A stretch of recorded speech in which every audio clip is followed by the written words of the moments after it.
Neighbors laughed when they saw the muddy trenches and PVC pipes destroying my front lawn. They called me crazy. They posted videos mocking the paranoid single mum. But 3 months later, when the power grid died and temperatures hit 30, below, those same laughing neighbors came begging at my door. Sarah Mitchell sat at her scuffed kitchen table, staring at the utility bill until the numbers blurred. $480. And it was only October. Living in the rural outskirts of Oak Haven, Michigan, meant accepting brutal, relentless winters. But this year, the forecasts were predicting something worse: a historic polar vortex, a prolonged deep freeze that local meteorologists were already calling a once-in-a-century event. For the average Oak Haven resident, it meant buying extra firewood or running the central heating a little higher. For a 34-year-old single mother working as a dental receptionist and picking up weekend shifts at a diner, it meant bankruptcy. Worse than the financial ruin was the reality of her 8-year-old son, Leo. Leo had severe cold-induced asthma. When the air dropped below a certain temperature, his airways would constrict violently. An unheated house wasn't just uncomfortable for them. It was a guaranteed trip to the emergency room or worse.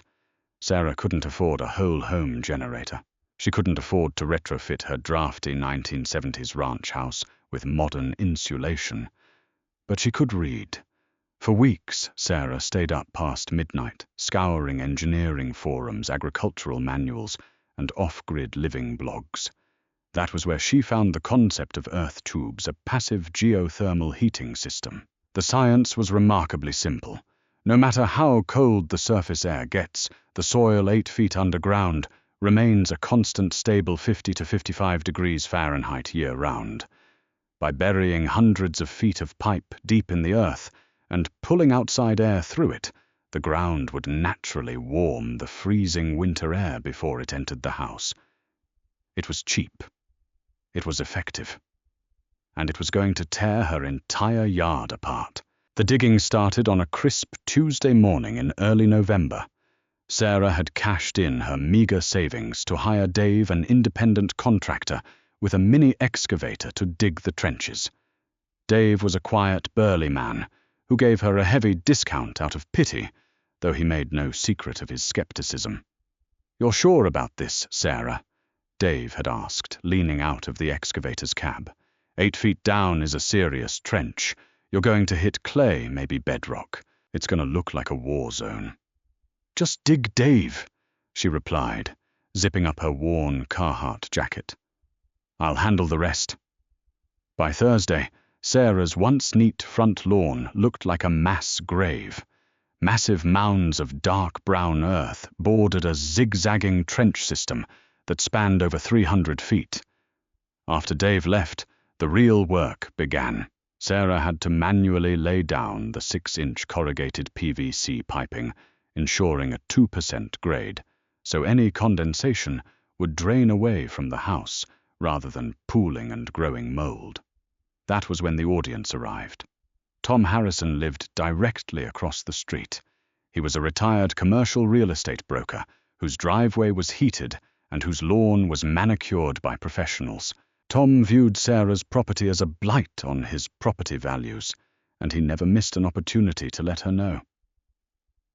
"Burying bodies, Sarah," Tom called out one afternoon, leaning against his pristine white mailbox with a steaming mug of coffee in hand. "Or are you finally putting in a pool for December?" Sarah wiped a smear of mud from her forehead, her muscles screaming in agony from wrestling the stiff, heavy coils of pipe into the trench. "It's a geothermal heat exchanger, Tom." Tom chuckled a dry, condescending sound. "Right. Well, the HOA doesn't technically cover underground modifications, but if that dirt isn't leveled by Thanksgiving, I'm calling the city inspector. It looks like a landfill." The mockery didn't stop with Tom. Brenda Wallace, the neighborhood's unofficial gossip columnist, took it a step further. While Sarah was on her hands and knees in the freezing mud, Gluing PVC joints together with purple primer, she noticed Brenda walking her golden retriever. Brenda had her phone out. That evening, during her shift at the diner, a co-worker showed Sarah a post on the local Oak Haven community Facebook page.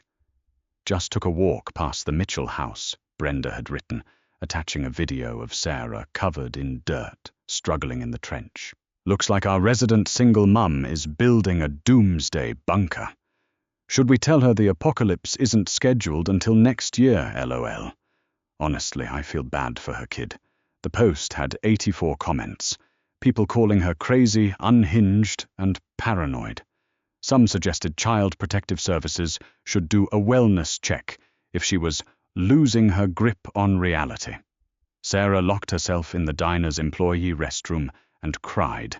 Her hands were blistered, her back felt broken, and she had exactly $42 left in her checking account. She stared at her muddy face in the mirror, the sheer humiliation burning in her chest. "Am I crazy?" she thought. "I'm trusting my son's life to some plastic tubes buried in the dirt." But when she went home that night and listened to Leo's wheezing breath as he slept under 2 heavy quilts, her resolve hardened. Let them laugh. For the next 2 weeks, Sarah worked in a manic frenzy. She finished laying the pipe, sealed the joints with waterproof silicone, and routed the intake pipe to a discreet vent hidden behind a massive oak tree in the backyard. The other end breached her basement wall, connecting to a cheap inline duct fan powered by a marine battery she kept charged with a small solar panel on the roof. She spent 3 grueling days shoveling the earth back into the trenches by hand to save money. By Thanksgiving, the yard was a scarred, lumpy expanse of dead grass and mud, but the pipes were buried. When she tested it for the first time on a chilly 30-degree night, she flicked the switch on the battery inverter. The fan hummed to life. She held her hand over the basement vent. A gentle, steady breeze of 52-degree air pushed against her palm. Sarah collapsed onto the concrete floor and wept this time from relief. It worked, but the real test was yet to come. January arrived, and with it came the beast from the north. The meteorologists' warnings escalated from standard winter advisories to desperate pleas for preparation. A massive lobe of the polar vortex had splintered off, dragging Arctic air straight down from Siberia across to Canada and stalling directly over the Midwest. The temperature in Oak Haven plummeted with terrifying speed. On a Tuesday afternoon, it was 20 degrees. By midnight, it was 0. By Wednesday morning, the mercury hit -25 with wind chills pushing -45. It was the kind of cold that physically hurt to breathe, the kind that snapped tree branches and shattered exposed metal. At 2:14 a.m. on Thursday, the inevitable happened. The regional power grid, overwhelmed by millions of people cranking their electric heaters to maximum capacity, suffered a cascading failure. Sarah jolted awake to a deafening silence. The familiar low rumble of the refrigerator was gone. The streetlights outside her window were dead. The house was pitch black. Panic, cold and sharp, spiked in her chest. She grabbed her flashlight and ran to Leo's room. He was asleep, but the room was already rapidly losing heat. Standard insulation is no match for -45 degrees. Without an active heat source, a wooden house effectively becomes a wooden freezer within hours. Sarah rushed to the basement. She connected the solar-charged marine battery to the inline fan. She hit the switch. The fan whirred to life. She placed her hand over the vent, expecting the life-saving push of 50-degree air. Nothing. There was a faint hum, a desperate mechanical whine from the fan, but no air was coming through. "No, no, no," Sarah whispered, her breath already visible in the freezing basement air. She tapped the plastic pipe. She checked the battery voltage. Everything was functioning. The blockage had to be outside. Sarah sprinted upstairs, layering on every piece of clothing she could find: 2 pairs of thermal leggings, snow pants, 3 sweaters, her heavy coat, a scarf wrapped tightly around her face, and heavy work gloves. She grabbed a heavy steel claw hammer and a flashlight. Stepping out her back door was like walking into a physical wall of ice. The wind howled with a demonic ferocity, instantly biting through her exposed cheeks. The snow was blowing horizontally, creating a whiteout condition that made it impossible to see more than 5 feet ahead.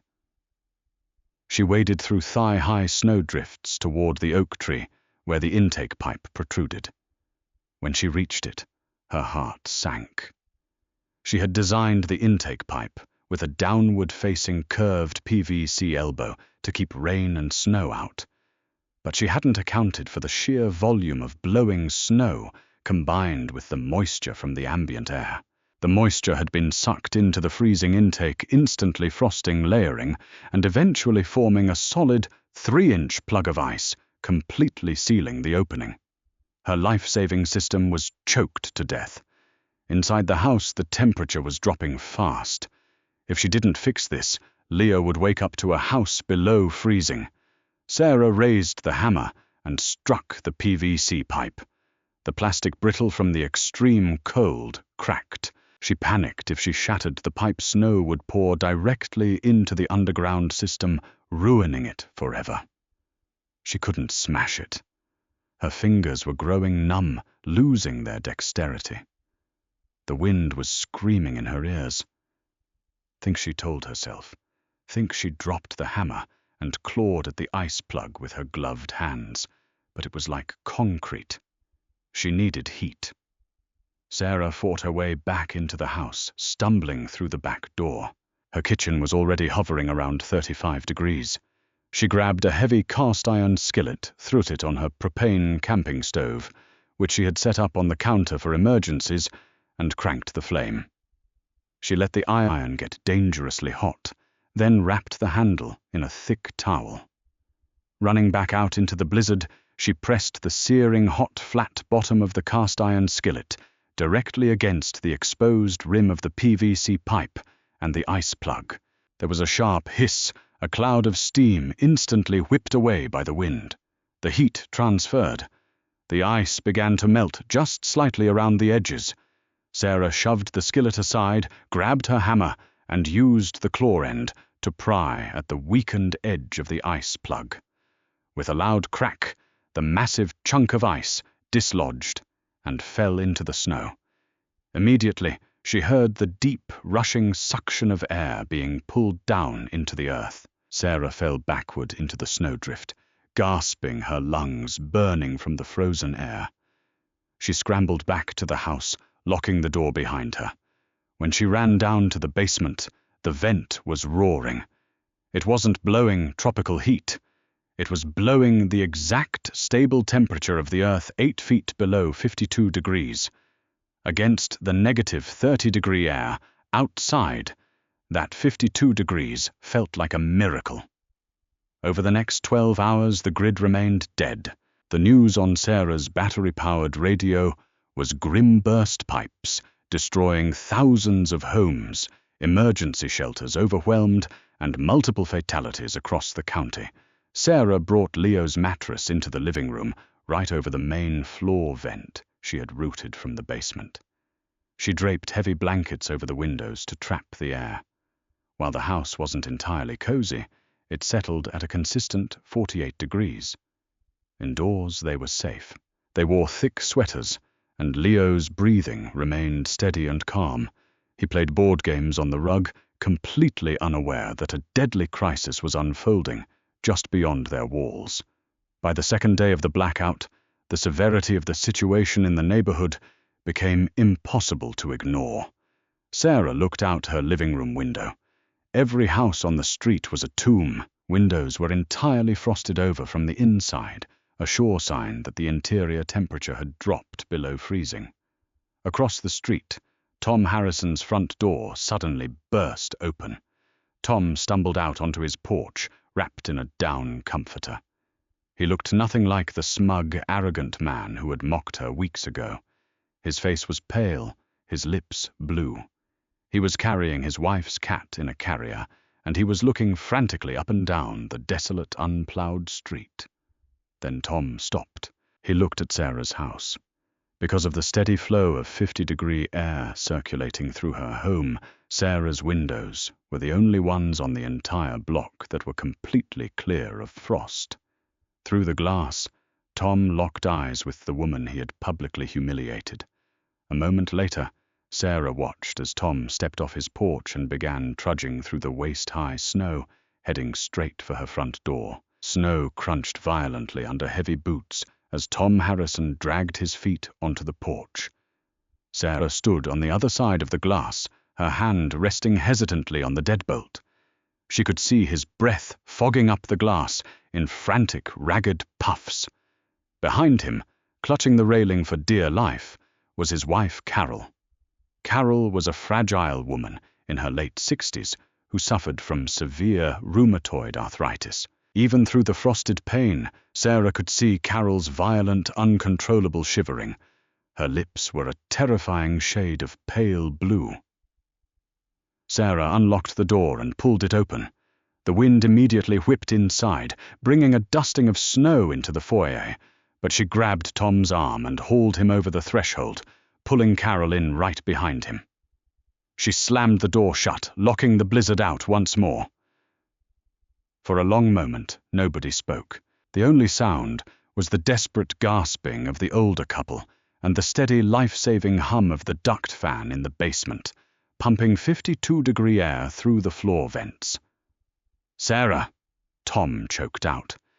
He didn't look like the smug, retired broker who had threatened to call the city inspector.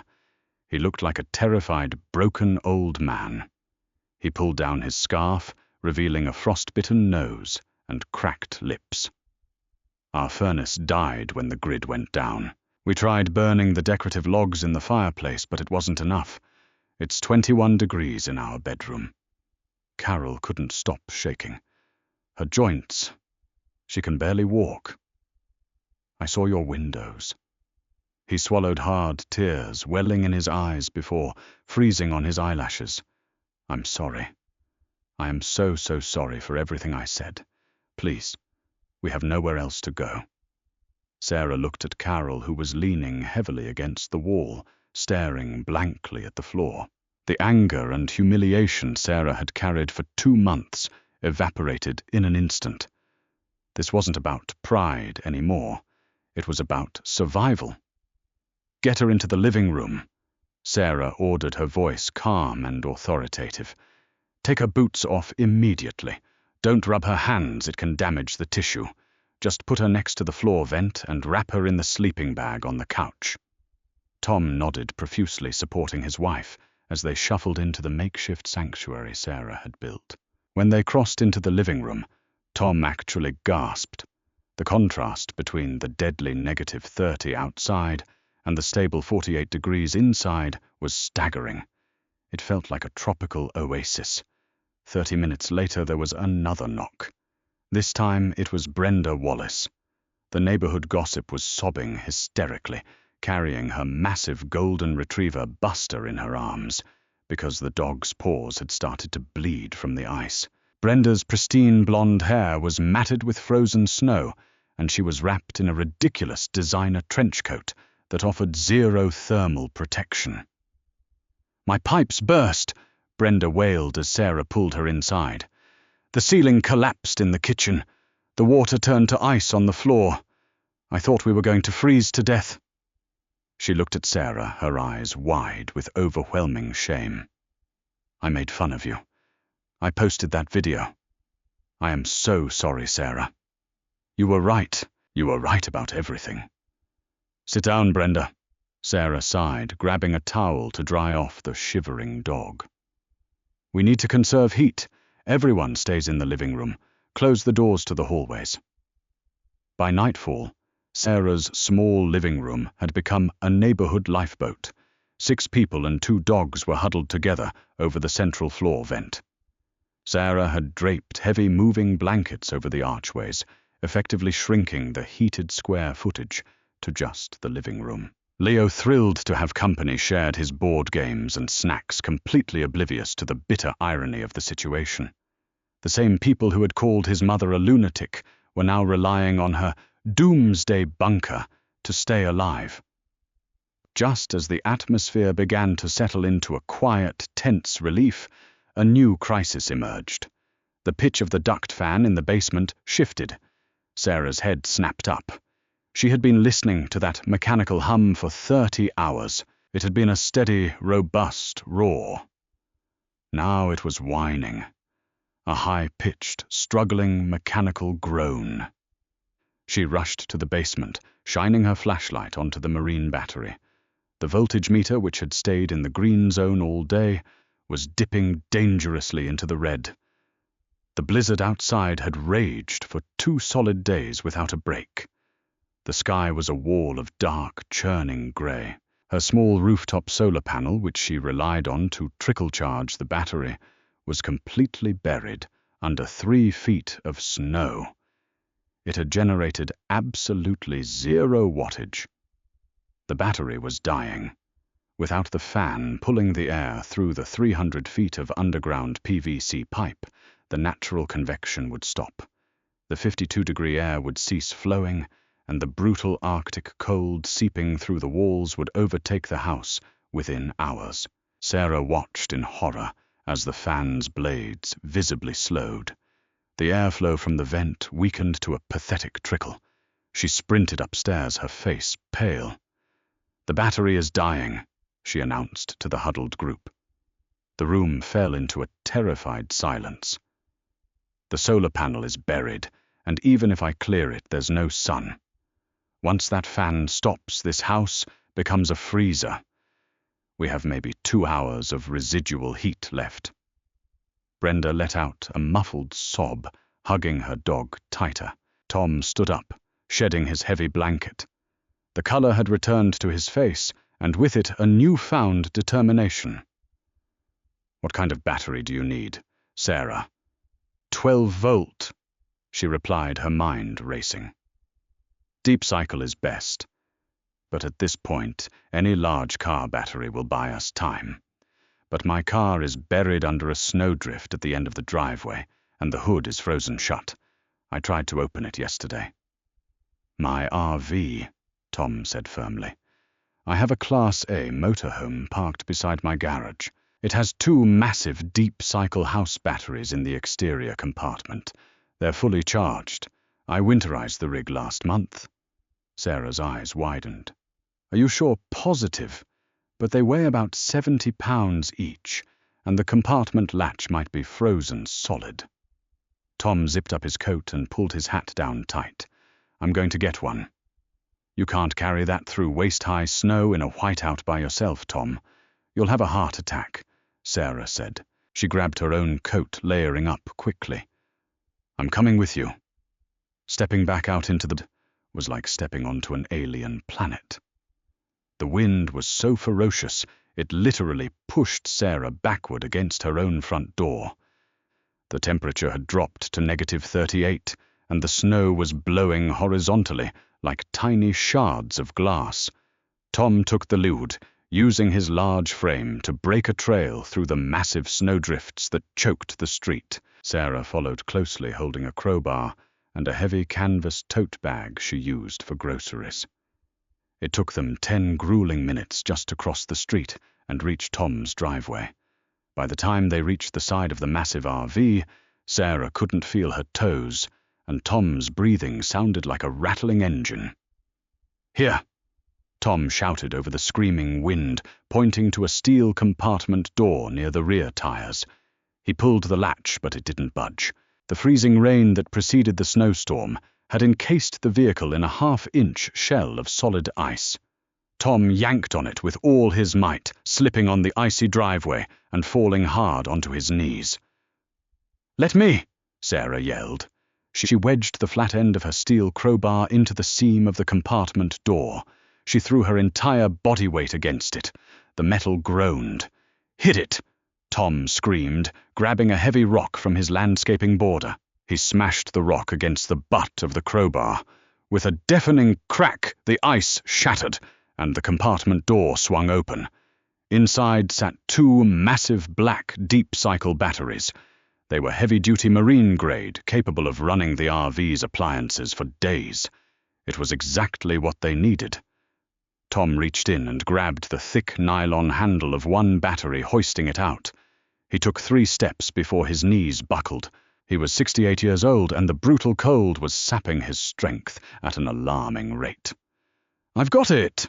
Sarah yelled. She shoved the heavy battery into the canvas tote bag. "Grab the other handle, we carry it together." They positioned themselves on either side of the bag, each gripping a handle with thick gloves. Together they trudged back out into the street. The return journey was a nightmare. The wind was directly in their faces now. Every step required monumental effort, dragging their legs out of thigh-deep snow while carrying 70 pounds of dead weight between them. Halfway across the street, Sarah tripped on a buried curb and went down face first into the snow. The bag dropped. "Sarah!" Tom yelled, grabbing her shoulder. "Get up, you cannot stay down here. Get up!" She spat out a mouthful of snow, her lungs burning like fire. She thought of Leo, huddled in the living room, relying on her. She forced herself back to her feet, grabbing the canvas handle again. "Go, just go!" They hit the porch, dragging the battery up the wooden steps. When they burst through the front door, they collapsed onto the floor of the foyer, gasping for air. Brenda rushed over, helping them strip off their frozen outer layers, while Carol handed them cups of lukewarm water. Sarah didn't wait to catch her breath. She grabbed the battery by its plastic handle, her muscles screaming, and hauled it down the basement stairs. The fan had stopped completely. The house was utterly silent, and the temperature in the basement was already dropping rapidly. Sarah disconnected the alligator clips from her dead battery. Her hands were shaking so violently from the cold and adrenaline that she dropped the cables twice. She dragged Tom's massive RV battery into position. "Please work," she whispered, her teeth chattering. She snapped the red cable onto the positive terminal. A small spark jumped. She snapped the black cable onto the negative terminal. Instantly, the basement was filled with a glorious, roaring, mechanical whine. The inline duct fan spun up to maximum speed, completely rejuvenated by the massive power source. Sarah crawled over to the PVC pipe and put her hand over a small test valve. A powerful rush of 52-degree air blasted against her freezing palm. She leaned her head against the concrete wall and finally let the tears fall. They had done it. Upstairs, a cheer erupted from the living room as the warm air surged back through the floor vents. When Sarah finally walked up the stairs, exhausted and covered in dirt and snow, Tom Harrison was waiting for her in the kitchen. He didn't say a word. He just stepped forward and wrapped his arms around her in a fierce, crushing hug. Brenda joined in seconds later, weeping onto Sarah's shoulder. They stood there in the dimly lit kitchen, a mismatched family, forged by the brutal forces of nature, clinging to the woman they had once made a pariah. It took 4 more days for the utility companies to repair the grid. For 96 hours, the little house in Oak Haven remained a beacon of life in a frozen wasteland. The earth tubes, powered by Tom's battery, held the house at a steady 48 degrees. They played charades, ate cold canned soup, and kept each other sane, while the world outside remained frozen. When the power finally flickered back on, bathing the living room in the harsh artificial light of the ceiling lamps, nobody cheered immediately.